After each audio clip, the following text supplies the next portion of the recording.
Boma na-ege ntị, anyị ekene unu ọzọ n'ụbọchị iwuruchi tata. Anyị sị unu daalụ nne na ụmụ Chukwu unu si na-esoro anyị n'ife anyị na-eme n'ụbọchị nke taa.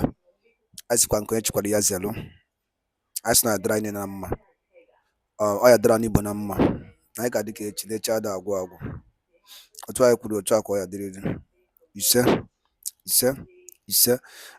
nkwa anyị kwelu n'ilu akwụkwọ a bifo anyị gaa n'ilu igosi na ife anyị ji maka ya wee bịa bụ na anyị kwelu unu nkwa na anyị ga na-egosi unu update ọbụla gbasara maka ife ọbụla na-eme na Eastern Region of Biafra. Na anyị ga na-egosi unu update ya, ọ ife anyị kwelu na nkwa, and anyị wetara unu update ọzọ dị nnukwu mkpa. Mma achọkwa unu gee ya bụ ife, anyị achọ ka o si anyị n'ọnụ wee pụta. Ị ga-esi ya bụ ife inye anyị your own opinion, your own option gbasara maka ihe Gọvanọ Hope Uzodinma kwuru n'ilu akwụkwọ a maka South East, ihe a summit ha melụ. Ọtago chịkọ ya bụ ife na ị ga-esie ya, you drop your own comment if you chere n'ilu akwụkwọ a. All right, about you. In organizing and putting this function together, may I also welcome other stakeholders here, the clergy, leaders of our church, Ndigbo, the intelligentsia, political good juggernauts, our serving and retired security personnel, our dependable women leaders, our resilient youths. I did not forget members of the National Assembly who came all the way from Abuja to participate in this ceremony. In those days, when our people took their destiny in their hands and did not wait for government to provide all their needs, decisions on the educational, economic and developmental goals of the communities were taken at gatherings such as this. And that was how schools, town halls, and other infrastructure were built in the Southeast.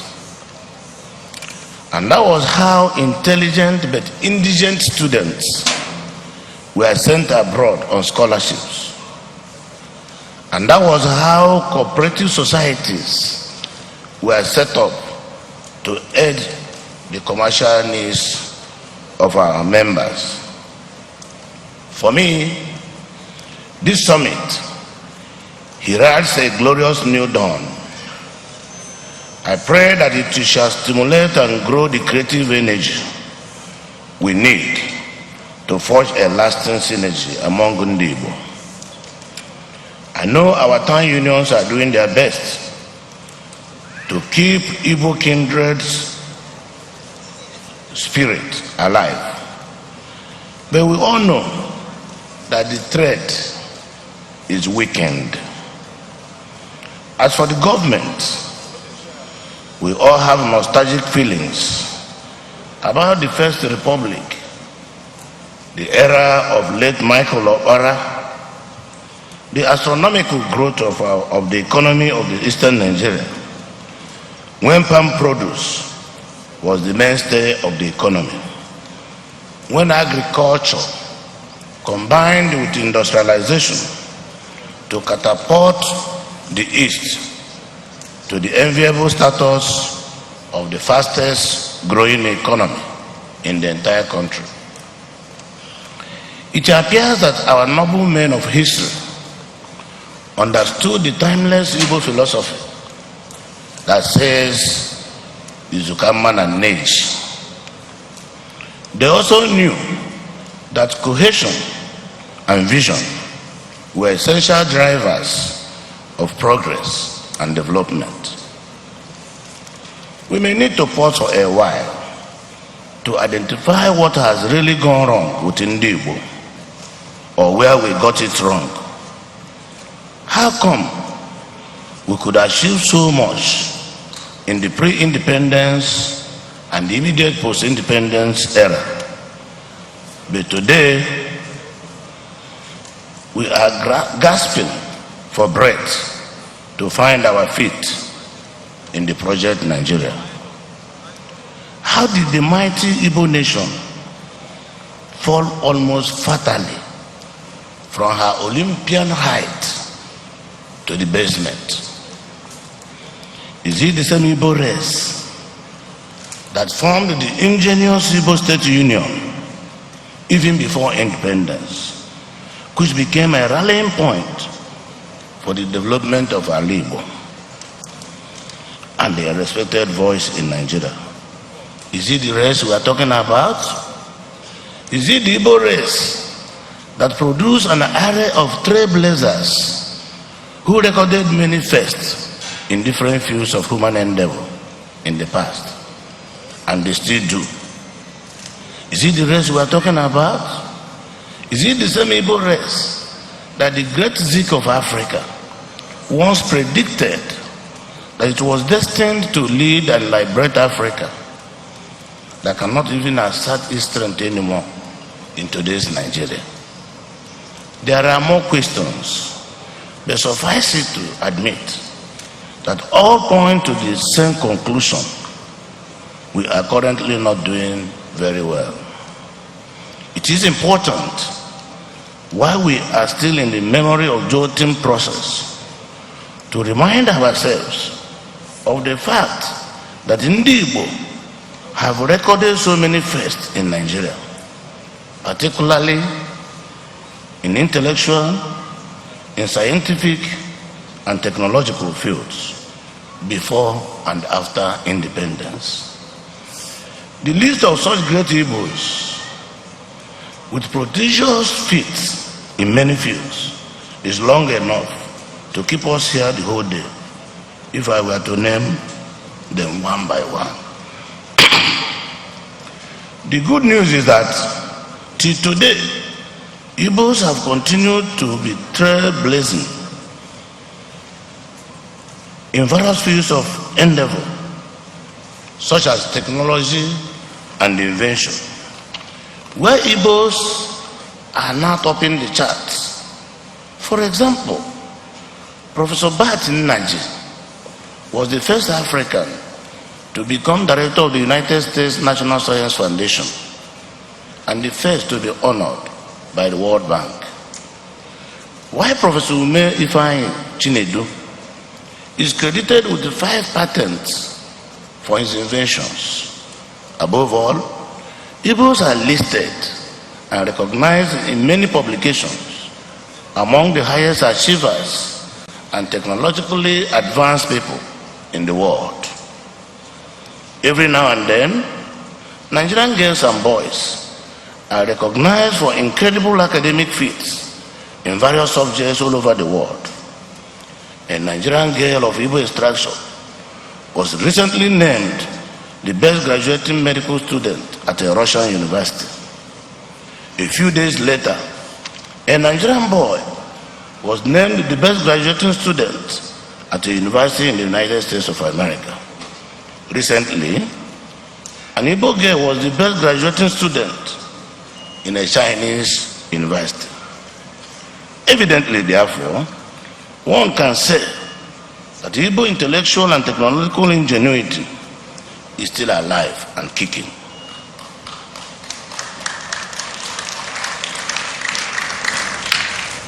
It is still the same race, the same people, speaking the same language, and sharing the same culture and even religion. But something has snapped.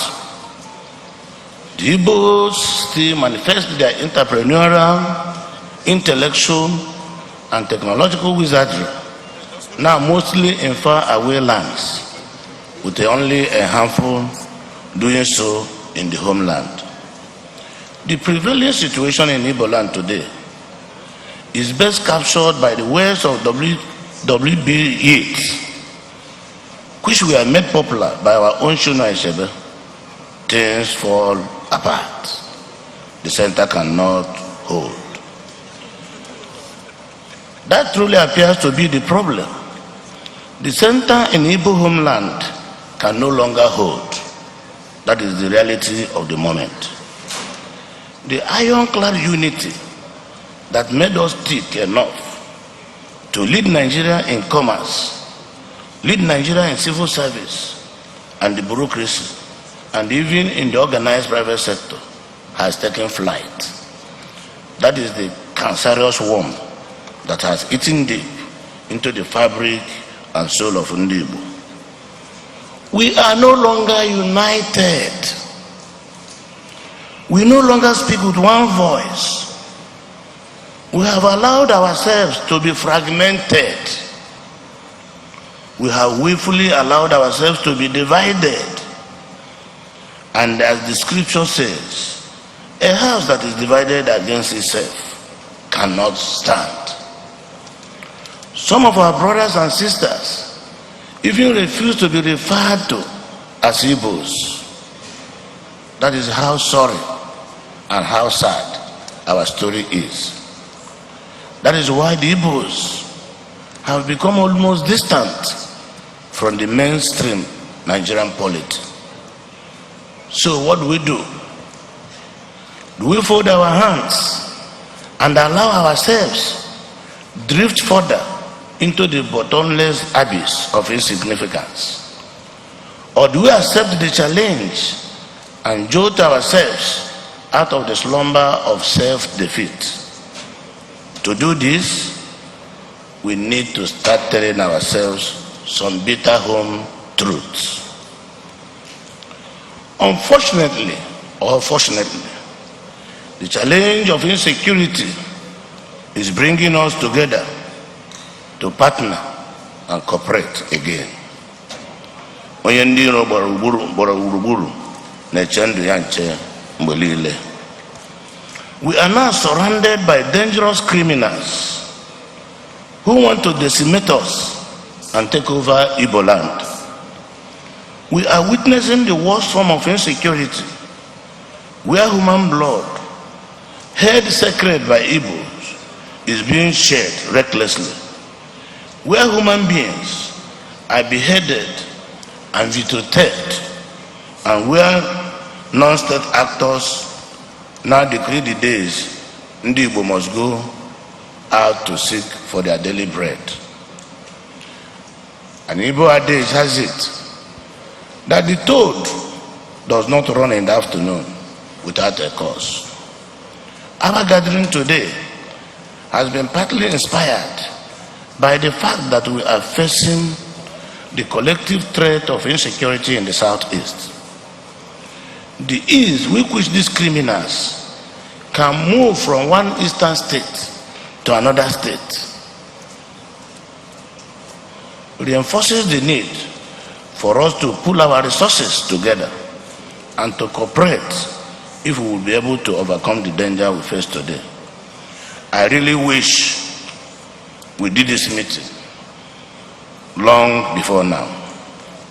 However, it is not too late, and Uzodinma should be our watchword, a source of encouragement and hope.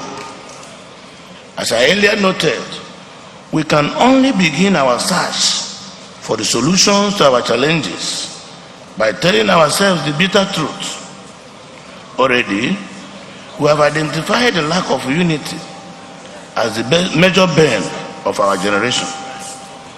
In trying, therefore, to profile a solution to the major cause of our latter-day disunity, I have reminisced back in the time to our roots, and I have come to the conclusion that the real cause is that we have abandoned a special attribute that is not only unique to us, but makes others envious of us.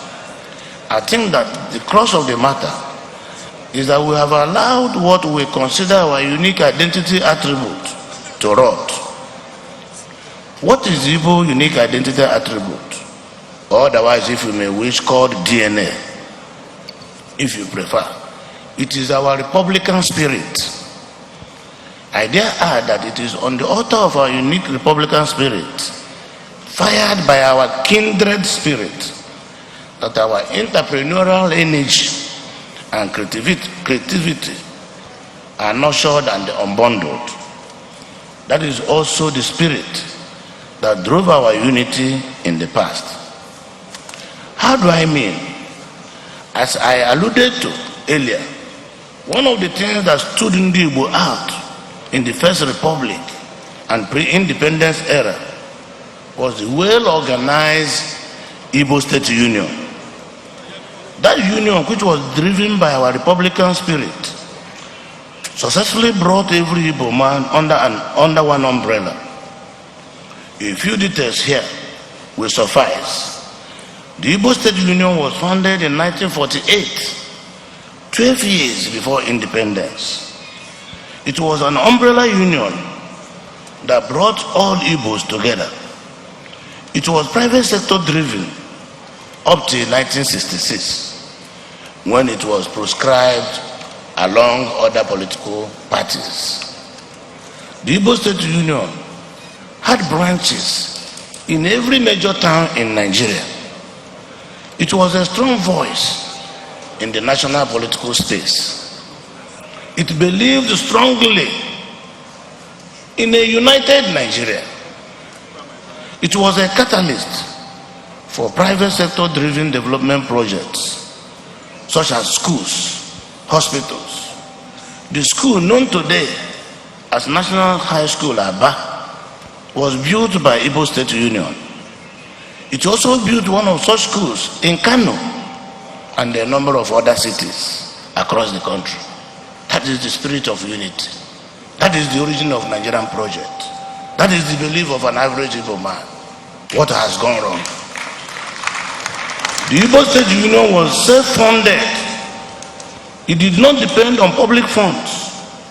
It was influential and was respected all over the country and beyond as the independent and uncompromisable voice of Ndigbo. The salient takeaway from the above are as follows. The Igbo State Union was a private sector initiative and was private sector funded. Even after independence, it remained so. It was very influential as the united voice of Ndigbo. It was the Igbo Republican spirit that drove the union, hence no public sector influence or control. The people voluntarily came together and committed to defend, promote, develop the Igbo race with their own funds and at their own pace. The Igbo spirit of enterprise thrives more in an unfettered ground defined by freedom and equity, not on a litany of rules. The key to the sustainability and functional deployment of the micro-Igbo kindred spirit or the macro-Republican spirit lies in a private sector-driven initiative. Going forward, it is therefore my well-considered submission that we need to return to the golden era of the spirit of the Igbo State Union if we are truly desirous of a resurgence of an unassailable Igbo unity. Mind you, I'm not calling for a rebirth of another Igbo State Union. Far from it. So many things have happened since 1966 that makes a rebirth of an Igbo State Union practically impossible. Besides, Ohaneze Ndigbo has been around trying to fill the vacuum created by the demise of the Igbo State Union. Also, the dynamic reality of today makes it imperative that as a people, we must embark on a paradigm shift. We must be done, therefore, and what must be done is to reinvent the Igbo State Union spirit in a more pragmatic way to suit the challenges of our present generation. I had broached this idea when I delivered the 14th Eninjoku lecture at the University of Nigeria in Nsukka in 2018. I recall submitting then that Ndigbo should float an economic development fund to finance technological research in our universities and to ensure the practical realization of good research findings. I wish to stand on that proposal, but on an expanded version once again. I believe that there is need for our sons and daughters who drive the private sector to support Ohaneze Ndigbo, penetrate the grassroots, penetrate our young men and women, preach morality, teach them our culture and tradition, and make life more meaningful in our land.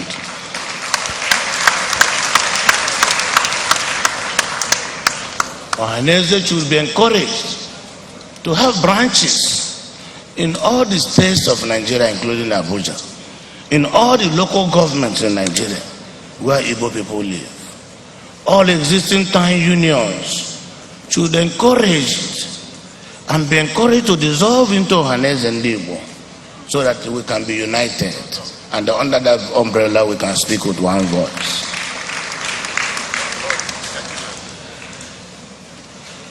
As the private sector plays this crucial role of galvanizing Ndigbo into one united body with one voice, the public sector or the governments will have their own roles to play. I can confirm to you that our governors are working together and united, and the present set of governors are desirous in having Igbo interests developed, in having our region secure, in doing everything that will be necessary to bring prosperity to our people. In this connection, I consider it very necessary to suggest that the cooperation and unity of all Southeast leaders, both in public and private sector, they must come to meet, float a platform for routine engagements, so that collectively we can define our destiny. Collectively, we can defend our destiny. Collectively, we can protect our zone. I'm submitting that this meeting today be adopted as a standard annual meeting for leaders of Ndigbo. I therefore call on the organizing committee to consider this as part of the recommendation that they will adopt. A special forum to be established for all political office holders in the Southeast to meet at least twice a year, to exchange ideas, form a synergy on matters concerning Ndigbo. This will help us have a common national position on as many issues as possible. I will further suggest that we establish a platform for regular dialogue between the Southeast leaders and our youths. This could be by way of having a standing committee for Southeast youth engagement with leaders, a biennial conference, a conference between the leaders and the youth groups can be convoked. Through such interactions, the leaders will begin to understand and appreciate the peculiar challenges of our youths. Our youth also will have the opportunity of knowing what is happening in the world and in the country, because some of them have derailed out of ignorance, or otherwise I can say because nobody is talking to them. I think that the need to reinvent the guidance spirit of Onyagalawanne in Igbos cannot be overemphasized. The decline in that spirit resulting from our defeat in the Civil War was our greatest loss. Apparently cowed by the defeat in that war, our people became afraid to assert themselves, to operate as a formidable team they were known for before and immediately after independence.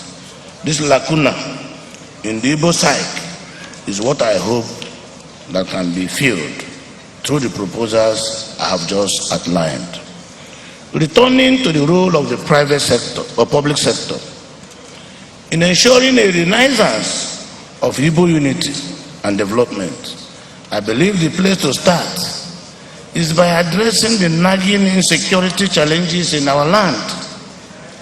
As noted in this address earlier, one of the reasons why we are here is to discuss the prevailing insecurity in the Southeast and the way forward. This is one area that the state governments must have a substantial role to play. There is no doubt that the insecurity situation in the Southeast is fast turning into an inexplicable phenomenon. Hiding under a separatist agitation, criminals have visually laid siege on our respective states. The irony of that, most of them who unleash all manner of criminality and banditry on the Southeast live also in the Southeast. Some of them are also well known to the indigenes of the area where they use as their operational base. But the indigenes are too afraid to expose them. Indeed, what is happening in Southeast is not just curious, but unusual.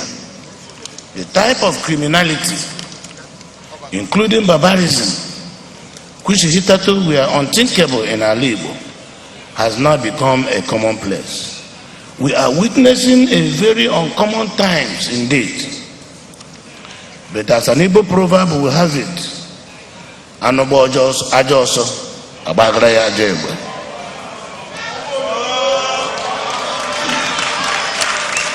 If an animal makes a dangerous sprint, you have to fire at it with additional impetus. Or like Chine Shebe put it, if Weleke the bird learns to fly without passion, then the hunter must learn how to shoot without aiming. The summary is that we are in unusual times and we must apply unusual solutions. To achieve this, we must work together in many ways than one. My ideas on how we can achieve this will be discussed at the closed door sessions. But suffice it to say here that we must rise from this summit with a clear roadmap on how to ensure that our people are not interrupted in their legitimate quest to work and earn their livelihood. 7 days of the week, our people must be allowed to operate. This is to say that this summit must come up with a pragmatic ways of ending the senseless madness called sit at home in the Southeast. The Southeast is part of the Nigerian project. We believe in Nigeria. We are united, and that's the only country we can call our own. And I would recommend that one day a president of Southeast extraction will emerge as a Nigerian president. Let me now touch on the issue of the economy of the Southeast and the urgent need to empower our youths so that they will no longer be willing tools in the hands of evil men and women terrorizing our region. While I concede that the issue of unemployment is a recurring problem pushing governments to their wits' end, it is something that will not go away except we tackle it from the roots. I have often wondered why the other regions still have institutions that bind them while we have none. For example, in the Southeast, you have entities like the Wema Bank, which is owned by the government of the Southwest. In the Southwest. And the Wema Bank is still standing. Why is equivalent in the Southeast? African Continental Bank is long gone. As a matter of fact, we have visually allowed the Michael Okora legacies to go to West. Our economic sustainability strategy has never taken into account the need to work together for the growth of the Igbo economy as a whole, even though we come from different states. As I mentioned earlier, when I delivered the 14th edition of the famous Eni Njoku lecture series, I advocated for the establishment of a development fund for Ndigbo to fund economic and technology research by our academics. Our sons and daughters with the wherewithal should make contributions to this fund, while our academia will assess and utilize these funds to embark on research that will drive our innovative ideas for economic and technological advancement. This advocacy of mine is still as relevant today as it was on the first day I canvassed it. A further step can be taken to establish a Southeast Technology Village or Science Park. I had also made this call in one of my public lectures. This can be called the Orient Technology Village, and it will serve as a place where talented scientists can be deployed to translate research findings from our universities into new products. I foresee the possibility of this village serving as the springboard that can turn Ndigbo and indeed Nigeria into the Japan of Africa. Again, because our people are entrepreneurs and traders, we need to assist them to make their contributions towards the economic growth of the Southeast. There is also a need to create common trade institutions like the establishment of Southeast Commodity Board for the purpose of boosting agriculture and commerce in the region. While the board helps farmers to take in and store their surplus yields, the masses will access these products at affordable rates. To achieve this effectively, there should be an efficient transport system across the region. The 5 Southeast states can establish and run a common transport company to facilitate the movement of goods and personnel across the region. We can even establish a railway system to run across the 5 southeastern states. With our Southeast Railway Corporation, our dream of economic integration would have come closer to reality. The current efforts of my administration in dredging the Oguta Lake up to the Atlantic Ocean are also geared towards boosting the economy of the Southeast, particularly because it comes with the prospect of a river port. This will certainly accelerate our economic development. Let me at this juncture commend our brothers and sisters in Nnewi, Anambra State, and Aba in Abia State for their vision in sustaining the towns as the economic hub of the Southeast. It feeds into our vision of backward integration, investing at home for our development. I'm looking forward to seeing more Nnewis and Abas replicated in various towns of Igbo land with specialized markets and services. We have Aba, we have Olu, we have Onitsha, we have Nsukka, we have Abakaliki, all waiting for these specialized markets and services. Let us explore the opportunities. My brothers and sisters, my dear governors, your excellencies, ladies and gentlemen, it is indeed my great pleasure to welcome you once more to Imo State as you engage in the serious business of brainstorming in this summit on the way forward for Ndigbo. I pray that you will find time also to relax and enjoy yourselves. When you do, you will even be amazed with the first-class hospitality our state has to offer. You may even be tempted to decide to stay back here permanently. Please feel free to do so. I wish all of us a very successful summit, and I want to thank all of you for coming, and may God bless us. Thank you.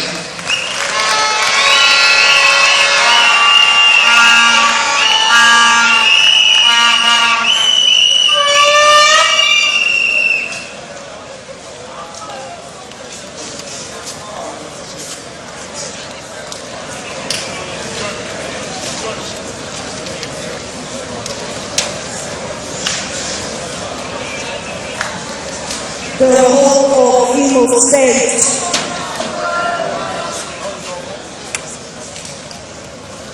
and of course the host governor, chairman, Southeast Governors Forum, Executive Governor of Imo State, much respect, His Excellency Senator Hope Uzodinma, CEO.